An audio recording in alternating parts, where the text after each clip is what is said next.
জানো, আমি কিন্তু ভালো নেই।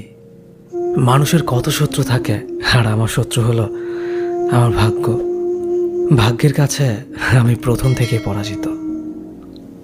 আমি জানি ভাগ্য একদিন তোমাকেও কেড়ে নেবে। জানো, আমি আর আগের মতো নেই। এখন আমার চোখে একটুতেই পানি চলে আসে, যেটা অনেকদিন বন্ধ ছিল। খুব কষ্টে আছে এটা ভেবে যে তোমাকে হারাবো। খুব ইচ্ছে করে একবার তোমাকে জড়িয়ে ধরে বলি, প্লিজ আমায় ছেড়ে যেও না, যেও না আমায় ছেড়ে।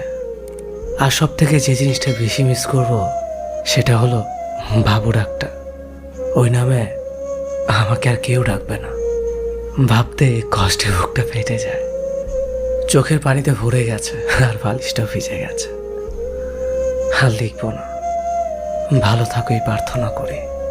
সবশেষে যেটা বলবো তা হলো, কিছু স্বপ্ন যা স্বপ্নই থেকে গেল, কিছু কথা যা না বলাই থাকলো। আরেকটা কথাই বলবো, আমি কিন্তু তোমায় খুব ভালোবাসি। এই যে তোমার অবহেলার মাঝে অবসরে মনে করা বাবু।